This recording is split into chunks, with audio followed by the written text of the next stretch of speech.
오늘 우리에게 주시는 하나님의 말씀은 신약성경 고린도전서 14장 40절입니다. 모든 것을 품위 있게 하고 질서 있게 하라. 아멘. 오늘은 마땅한 도리 마지막 번째로 우리 크리스천 에티켓에 대한 주제로 말씀을 전하도록 하겠습니다. 우리 크리스천에게도 하나님의 백성으로서 지켜야 할 에티켓이 있습니다.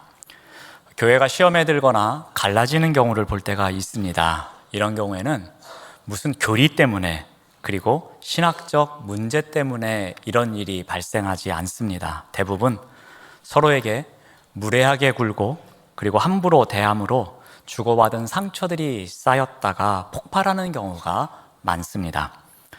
아무리 교회에서 열심히 섬기고 또 확실한 성경 지식을 갖고 있고 또 확고한 교리를 갖고 있을지라도 무례하게 말하고 행동할 때에 이 교회에서 문제의 원인이 될 때가 있습니다. 그래서 이 크리스천에게는 에티켓이 매우 중요합니다. 우리가 바울 서신을 보면 이 크리스천의 에티켓에 대한 내용이 많이 나옵니다. 서로 사랑하라, 그리고 서로 친절하게 대하라, 그리고 서로 긍휼히 여기라, 각자 남을 나보다 낮게 여겨라, 비판하지 말아라, 겸손히 서로 섬겨라, 이러한 내용들이 많이 나옵니다. 그런데 여러분, 이 크리스천 에티켓은 이 단순히 겉으로 보이는 행동만을 이야기하지 않습니다. 예수님을 믿고 따르는 자들이 진심으로 변화되어서 그 변화된 태도로 다른 사람을 배려하고 섬기는 것, 이것이 크리스천 에티켓입니다. 그래서 크리스천 에티켓은 예수님을 믿고 거듭난 사람이 맺는 성령의 열매라고 말할 수 있습니다. 단순히 예법의 문제가 아닙니다. 그것을 넘어선 영적인 열매라고 볼 수 있는 것입니다. 크리스천 에티켓은 나와 이웃과 교회를 온전히 세워가기 위한 중요한 요소이며 하나님의 영광을 지키는 중요한 도구가 되는 것입니다. 자, 그렇다면 이러한 크리스천 에티켓을 지키기 위해서 우리가 무엇을 기억해야 할까? 한번 그 부분을 한 3가지 정도 생각해 보고자 합니다. 자, 먼저 본문을 중심으로 해서 한 2가지를 살펴보고 그리고 추가로 한 가지를 더 살펴보고자 합니다. 우리 오늘 본문 14장 40절 말씀 전반절을 봅니다. 모든 것을 품위 있게 하고, 우리 품위라는 단어가 나옵니다. 여러분, 품위가 무엇인지 알기 위해서는 이 단어가 사용된 다른 곳에서 한 용례를 찾아보고자 합니다. 우리 데살로니가전서 4장 12절 말씀을 봅니다. 이는 외인에 대하여 단정히 행하고 또한 아무 궁핍함이 없게 하려 함이라. 여기에 단정히로 번역된 단어가 품위로 번역된 단어와 똑같은 단어입니다. 품위 또는 단정함, 이 단어가 갖고 있는 의미는 하나님에 대한 바른 신앙을 갖고 있는 사람이 삶의 다양한 영역에서 바르고 건강한 삶의 태도를 보여주는 것을 말합니다. 자, 그런데 여기에서 한 가지 강조하는 것이 있습니다. 우리 4장 12절 말씀을 보면 외인에 대하여 단정히 행하라 라고 말합니다. 외인에 관련된 이야기가 나옵니다. 즉, 우리가 하나님 앞에서 경건하고 바른 태도를 유지하며 살아가는 것 매우 중요한데, 또 하나 중요한 것은 외인들, 즉 세상 사람들, 바꿔 말해서 우리 공동체에 있지 않은 사람들, 그 이외의 사람들이 볼 때에 그 경건함과 단정한 모습을 유지해야 한다는 것입니다. 이는 크리스천이라면 일상생활을 태만하게 해서 세상 사람들에게 비판을 받으면 안 된다는 것입니다.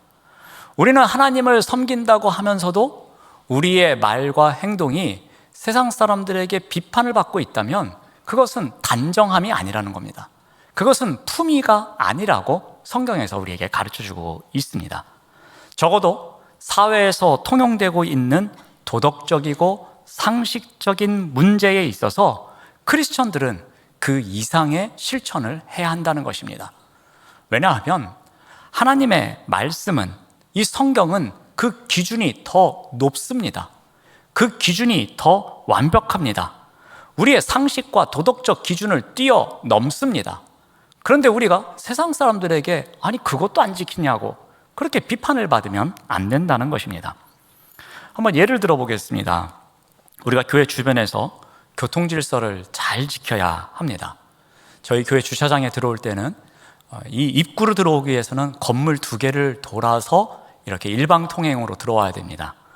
그런데 가끔 보면 역주행을 해서 들어오는 차가 있습니다. 그런 차를 교회 다니지 않는 다른 사람들이 보면 어떻게 생각하겠습니까? 아니 왜 영흥교회 다니는 사람은 교통질서를 안 지키는 거야 하면서 비판한다는 것입니다. 또 우리 교회 주차장 출구가 있습니다. 이 출구로 나가서 진행 방향으로 가면 되는데 이 마음이 급해서인지 노동청 쪽으로 불법 유턴을 하시는 분들이 있습니다. 제가 2층에서 다 지켜보고 있습니다. 그리고 차량 번호가 보이면 제가 스마트폰으로 조회하면서 야, 이 집사님 이러시면 안 되는데 하면서 제가 확인합니다. 조심하셔야 됩니다. 그렇게 불법 유턴을 할 때에 저희 교인들이 보면 그냥 눈 감아주겠지만 다른 사람들이 보면 영흥교회 사람들이 왜 이렇게 교통질서를 안 지킬까 하면서 비판하고 판단한다는 것입니다. 외부 주차장을 사용할 때도 마찬가지입니다. 준수해야 할 사항이 있습니다. 근데 그 사항을 지키지 않으면 그쪽에 있는 사람들이 왜 영흥교회 사람들은 이런 것을 지키지 않는 거야 라고 판단하게 된다는 것입니다. 품위는 마땅히 해야 할 바를 흠 없게 처리하는 것입니다. 무엇보다도 외인의 관점에서 보았을 때에, 즉 비그리스도인의 시각에서도 아무런 흠이 없을 정도로 원만하게 행동하는 것, 이것이 바로 품위입니다. 자, 그렇다면 이 품위는 우리가 어디서 얻을 수 있겠습니까? 우리 아브라함의 이야기를 통해서 한번 살펴보고자 합니다. 품위는 먼저 인사에서 시작됩니다. 우리 창세기 18장 1절에서 2절 말씀을 봅니다. 여호와께서 마므레의 상수리 나무들이 있는 곳에서 아브라함에게 나타나시니라. 날이 뜨거울 때에 그가 장막 문에 앉아 있다가 눈을 들어본즉 사람 셋이 맞은편에 서 있는지라. 그가 그들을 보자 곧 장막 문에서 달려나가 영접하며 몸을 땅에 굽혔다고 성경은 기록하고 있습니다. 한창 날이 뜨거운 때입니다. 아브라함이 장막 문에 있으면서 상수리 나무 그늘 아래에 그 더위를 피하고 있었습니다. 눈을 들어보니 낯선 사람 3명이 앞에 서 있는 것이었습니다. 아브라함은 그들을 보자마자 어떻게 합니까? 반가운 손님을 맞이하듯이 그들에게 달려가서 땅에 엎드립니다. 이것은 그 시대의 최고의 인사법입니다. 그는 최고의 영접으로 그들에게 나아갑니다. 여러분, 지금 아브라함 앞에 있는 사람들은 아브라함 입장에서는 누군지 모르는 사람들입니다. 혹 자기를 해치기 위해서 온 사람인지 아니면 자기에게 기쁜 소식을 전하기 위해서 온 사람인지 어떤 용건을 갖고 왔는지 모르는 사람들입니다. 처음으로 만나는 사람들입니다. 그런데 그런 사람들에게 최선을 다해서 인사하고 있습니다. 그 나그네에게 인사를 하고 신속하고도 즐거운 마음으로 그들에게 인사하고 있습니다. 그래서 성경은 곧 일어나 장막 문에서 달려나가 영접하며 몸을 땅에 굽혔다고 기록하고 있습니다. 여기에서 아브라함의 마음이 느껴집니다. 그냥 건성건성 인사하는 것이 아니라 그 사람을 향하여서 마음 문을 열고 최선을 다해서 인사하는 아브라함의 모습을 보게 됩니다. 아브라함의 인사 에티켓은 그냥 문을 열어주는 것이 아닙니다. 그냥 여기 그늘에 앉아서 쉬십시오, 그 정도의 인사가 아니었습니다. 그는 마음 문을 활짝 열고 내 인생 안으로 들어오셔도 됩니다 라는 마음으로 그들에게 인사를 건네고 있는 것이었습니다. 이와 같은 인사 에티켓에서 바로 품위가 나옵니다. 마음을 활짝 열고 인사하는 품위가 우리에게 있어야 할 것입니다. 크리스천 에티켓을 지키기 위해서는 교회 안에서 만나는 사람이든 교회 밖에서 만나는 사람이든 인사가 중요합니다. 형식적인 인사가 아닌 마음 문을 활짝 열고 하는 인사, 진심이 담겨 있는 인사가 크리스천 에티켓의 시작입니다. 다음으로 이 품위가 완성되는 것은 대화에서 완성이 됩니다. 우리 창세기 18장 3절에서 5절 말씀을 계속 봅니다. 이르되 내 주여 내가 주께 은혜를 입었사오면 원하건대 종을 떠나 지나가지 마시옵고 물을 조금 가져오게 하사 당신들의 발을 씻으시고 나무 아래에서 쉬소서. 내가 떡을 조금 가져오리니 당신들의 마음을 상쾌하게 하신 후에 지나가소서. 당신들이 종에게 오셨음이니이다. 그들이 이르되 내 말대로 그리하라 라고 합니다. 여러분, 아브라함의 대화에서 이 품위를 느낄 수가 있습니다. 아브라함은 나그네에게 정중한 말로 대화를 건넵니다. 먼저 아브라함은 상대에게 내 주여라고 호칭을 붙입니다. 처음 보는 사람입니다. 그런데 내 주여라고 부릅니다. 그러면서 자신은 어떻게 부릅니까? 자신은 종이라고 합니다. 상대를 높여주고 자신을 낮추는 대화법을 보게 됩니다. 아브라함은 곧바로 그들이 발을 씻을 수 있도록 물을 준비해 줍니다. 그리고 그들로 하여금 그늘 아래에서 쉴 수 있도록 해줍니다. 그리고 음식을 장만합니다. 준비가 다 끝나자 아브라함은 어떻게 합니까? 나그네들 곁에 서서 마치 종처럼 시중을 들어줍니다. 아브라함은 지금 족장입니다. 그 집안의 가장입니다. 사람들에게 대접을 받아야 하는 사람입니다. 아브라함에게도 많은 사람의 하인이 있습니다. 그럼에도 불구하고 아브라함은 그들에게 존중히 최선을 다해서 대화를 하며 대접하고 있는 모습을 보게 됩니다. 그러면서 아브라함이 이렇게 말합니다. 마음을 상쾌하게 하신 이후에 여기에 충분히 머무시다가 마음이 상쾌하시면 그때 가셔도 됩니다 라고 친절하게 대화를 건넵니다. 여기에서 아브라함의 마음을 느낄 수가 있습니다. 아브라함이 어떠한 사람인지 이 한마디의 말을 통해서 우리가 알 수 있습니다. 아브라함은 대화를 통해서 다른 이의 마음을 시원케 해주는 사람이었습니다. 아브라함은 마음의 언어를 사용하는 사람이었습니다. 여러분, 누군가와 대화하시면서 마음의 언어를 사용해 보신 적이 있으십니까? 아니면 누군가 대화하면서 상대방이 나에게 마음의 언어를 사용하고 있구나 하면서 기분이 좋아진 적이 있으십니까? 누군가와 대화를 할 때에 조건 없이 나를 받아들이고 있는 모습을 느낄 때가 있습니다. 누군가와 대화할 때에 이 사람이 한없이 나에게 관용을 베풀고 있구나라는 마음을 느낄 때가 있습니다. 누군가와 대화할 때에 나를 지극히 존중해 주는구나라는 마음을 느낄 때가 있습니다. 여러분, 이런 마음을 느끼면 어떠합니까? 우리 마음속 깊은 곳에서 샘솟는 감동이 있습니다. 기쁨이 있습니다. 감격이 있습니다. 나의 마음을 알아주는 그러한 마음의 언어가 주는 힘을 느낄 때가 있습니다. 바로 이와 같이 마음의 언어를 사용하는 대화에서 품위가 완성되는 것입니다. 이와 같은 대화가 크리스천 에티켓입니다. 크리스천 에티켓을 위해서는 먼저 우리가 기억해야 할 단어가 품위입니다. 이 품위는 어디에서 옵니까? 인사에서 시작되고 대화에서 완성되는 것입니다. 이것이 바로 크리스천의 에티켓입니다. 자, 두 번째 에티켓은 우리 40절 말씀을 계속 봅니다. 질서 있게 하라라고 합니다. 질서라는 단어가 눈에 들어옵니다. 이 질서가 무엇인가 하면은 개인적인 독선을 삼가하고 서로 조화를 이루면서 살아가는 데 필요한 공동체의 질서를 이야기합니다. 여러분, 이 질서는 혼자만 있을 때는 그렇게 큰 의미가 없습니다. 누군가와의 관계에 있을 때, 어느 공동체에 있을 때에 이 질서라는 것은 꼭 필요한 법입니다.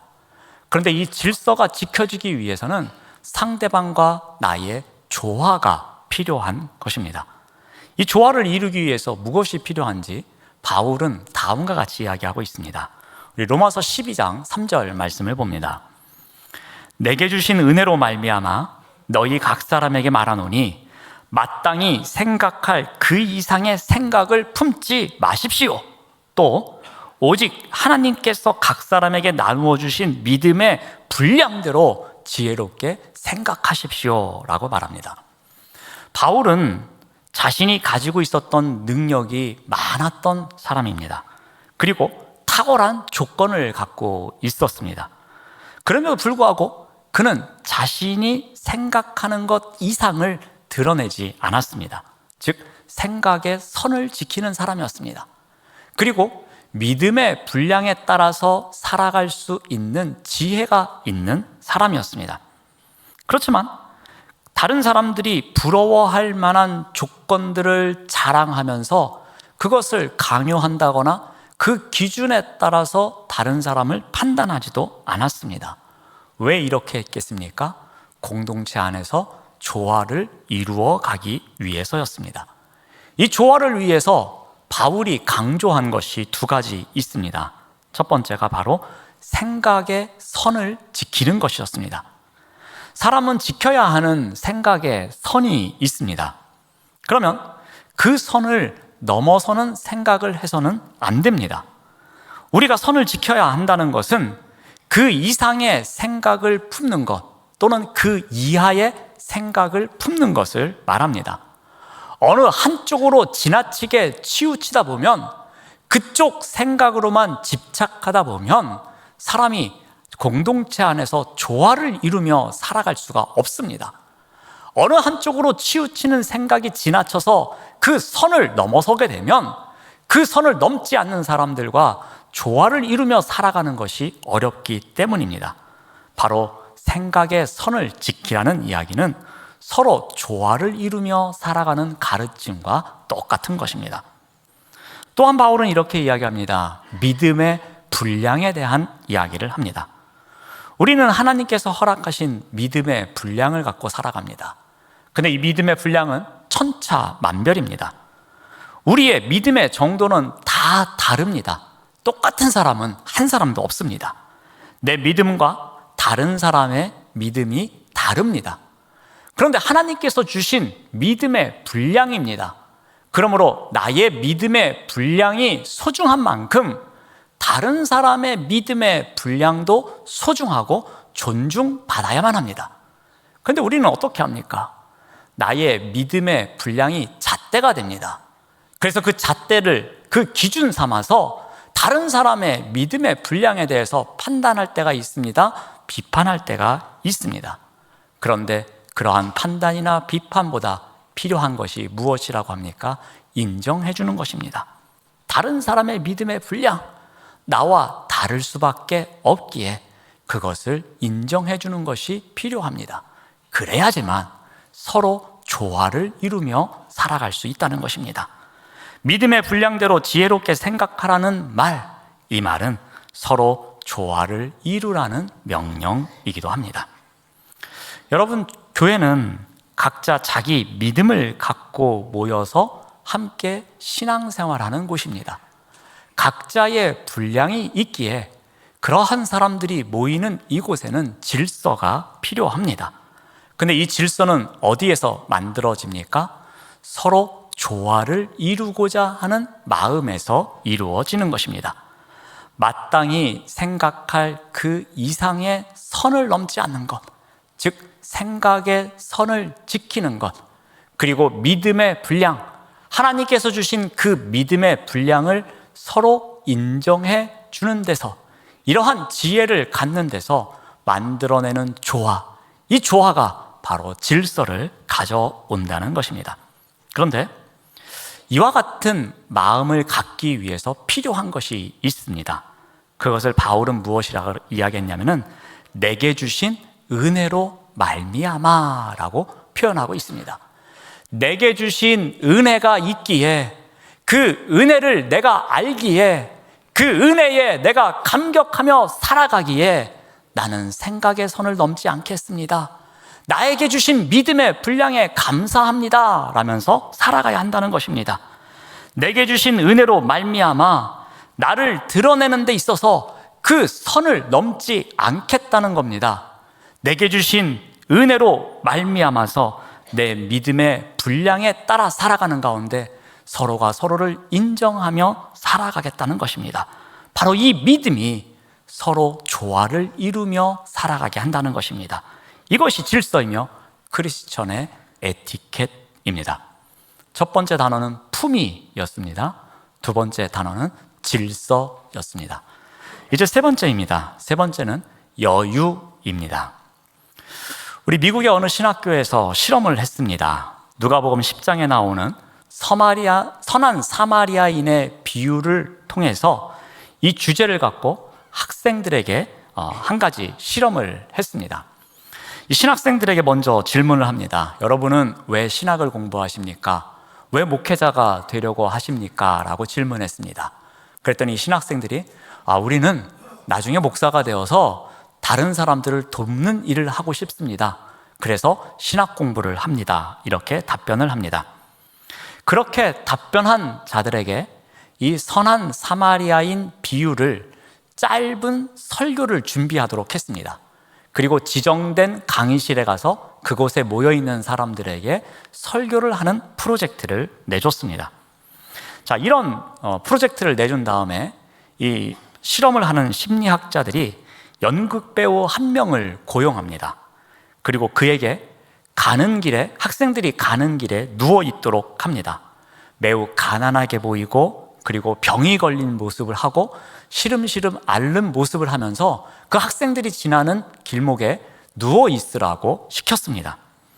그리고 한 가지 변수가 있었습니다. 설교하러 가는 학생들 중에 한 그룹에게는 지금 시간이 늦었다고, 빨리 가야 한다고 이야기합니다.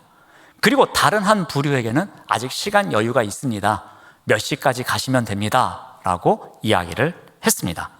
자, 결과가 어떻게 나왔는가 하면은 시간이 없다고, 지금 빨리 가야 한다고 한 학생들은 10명 중에 1명꼴로 이 아픈 역할을 하는 사람 앞에서 어떻게 도와드릴까요? 라고 물어보았습니다. 그러니까 9명은 시간이 분주하기에 빨리 그곳을 지나쳤던 것입니다. 그런데 시간이 넉넉하다고 한 학생들은 10명 중에 6명에서 7명 정도가 그 자리에 멈춰서서 어떻게 도와드릴까요? 하면서 그 사람을 돕고자 했다는 것입니다. 자, 이 실험을 통해서 내린 심리학자들의 결론이 있습니다. 이것은 아무리 남을 돕기 위해서 신학 공부를 하는 목사 후보생일지라도, 그리고 또 선한 사마리아인 비유를 갖고 설교 준비를 해서 그 예배 장소로 가는 사람일지라도 이것을 실제로 삶의 자리에서 실천으로 옮기기에는 쉽지 않다는 것입니다. 그런데 왜 이것을 실천으로 옮기지 못할까? 그 이유를 분석하면서 발표를 했는데, 그것은 이들이 어떤 영적인 능력이 떨어져서 신앙적인 훈련이 덜 되어서가 아니라 시간의 여유가 없었기 때문에 그들이 하지 못했다는 것입니다. 우리의 신앙생활에 크게 영향을 주는 요소는 의외로 엄청나게 대단한 영적 능력, 신앙생활의 수준, 신령한 것, 그런 것이 아니었다는 겁니다. 단순히 분주함, 여유가 없는 것, 조급함, 이러한 것이 많은 영향을 주더라는 실험이었습니다. 아무리 우리가 선한 마음을 갖고 있을지라도 내가 바쁘고 조급하고 마음이 둔감해지면은 성령님의 인도하심을 우리가 제대로 따라갈 수 없다는 결론입니다. 저도 실제로 이런 경험을 해본 적이 여러 번 있습니다. 마음이 바쁩니다. 급합니다. 설교 준비가 안 됩니다. 그래서 토요일 날 막 애쓰고 있는데 계속해서 사람이 찾아옵니다. 그러면 제 표정이 어떻겠습니까? 안 좋아집니다. 나중에 또 후회하지만 표정이 안 좋아질 때가 있습니다. 그만큼 마음에 여유가 없을 때에는 이러한 일이 생기게 마련입니다. 그러므로 우리가 어떻게 해야 합니까? 마음이 자꾸 굳어지고 남들을 향해서 함부로 무례한 말을 할 것 같으면 다른 것을 할 게 아니라 일단 삶의 속도를 살짝 늦추는 것이 필요합니다. 스케줄을 짤 때도 너무 급하게 이것저것 하는 것이 아니라 조금은 여유를 두고 마련하는 것이 좋습니다. 아무리 동기가 좋아도 여유가 없으면 크리스천 에티켓을 지킬 수 없기 때문입니다. 그러므로 우리가 크리스천 에티켓을 지키기 위해서는 우리에게 여유로운 마음이 있어야 한다는 것입니다. 또한 자기의 몸 상태가 좋지 않습니다. 너무 바쁘고 분주해서 피곤합니다. 이러할 때에 말과 행동에서 조심해야 합니다. 특히 주변 사람들, 가까이 있는 사람들에게 나의 몸과 마음이 힘들 때에 말을 함부로 하는 경우가 있습니다. 부부간에도 그러합니다. 한참 피곤하고 조금 힘겨울 때에 너무 급하게 문제를 해결하기 위해서 대화할 때에 실수를 하는 경우가 있습니다.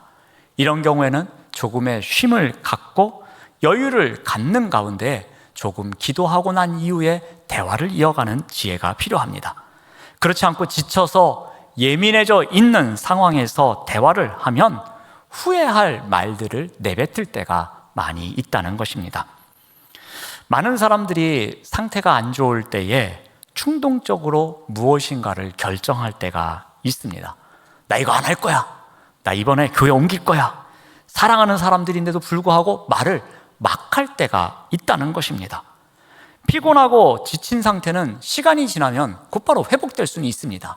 하지만 이러한 때에 분주함이 밀려올 때에 조급함이 밀려올 때에 그래서 마음이 조금 강팍해질 때에 내뱉은 말은 다시 주워 담지 못할 때가 많이 있다는 것입니다. 그러므로 이러할수록 여유로운 마음을 가져보는 것이 필요합니다. 스케줄이 너무 바쁘고 힘들어서 몸과 마음이 지쳐 있을 때에 절대로 중요한 것을 결정해서도 안 됩니다. 그러한 때는 되도록 사람들도 많이 만나지 않는 것도 필요합니다. 자칫 잘못하면 실수를 할 수 있기 때문입니다. 그럴 때는 우선 잠깐 쉬는 시간, 기분을 전환하는 시간, 재충전하는 시간이 필요합니다. 우리가 크리스천 에티켓을 잘 지키기 위해서는 여유 있는 마음이 필요합니다. 마음에 여유가 있어야지만 우리가 에티켓을 지킬 수 있기 때문입니다. 사랑하는 여러분, 크리스천 에티켓은 단순히 겉으로만 보이는 예의 범절을 이야기하는 것이 아닙니다. 이것은 거듭난 사람이 진실된 말과 행동으로 상대방을 배려하고 섬기는 행위입니다. 이것은 성령의 열매입니다. 그러므로 어떻게 해야 하겠습니까? 세 가지 단어를 꼭 기억하시길 바랍니다. 품위 있게, 이것이 필요합니다. 품위는 인사에서 시작돼서 대화로 완성된다고 말씀드렸습니다. 두 번째로 질서 있게를 기억해야 할 것입니다. 하나님의 은혜로 말미암아 조화를 이루어가는 삶이 있어야 할 것입니다. 하나님의 은혜로 말미암아 나의 모난 부분을 내려놓고 상대방과 조화를 이루며 살아가는 질서가 있어야 할 것입니다. 마지막으로 여유 있게입니다. 분주함과 조바심이 앞서면 에티켓을 지킬 수가 없습니다. 오늘 말씀에서 우리에게 가르쳐 주신 것처럼 모든 것을 품위 있게 하고 질서 있게 하며 여유 있게 하여 크리스천의 에티켓을 지켜서 나와 이웃과 공동체를 온전히 세워나가시는 우리 모두가 되시기를 바랍니다. 기도하겠습니다. 하나님 감사합니다. 우리를 부르신 삶의 자리에서 크리스천이라는 이름에 걸맞는 에티켓을 지키며 살아가도록 인도하여 주시옵소서. 모든 일에 품위 있고 질서 있게 그리고 여유 있게 살아내는 크리스천이 될 수 있도록 인도하여 주시옵소서. 예수님의 이름으로 기도드립니다. 아멘.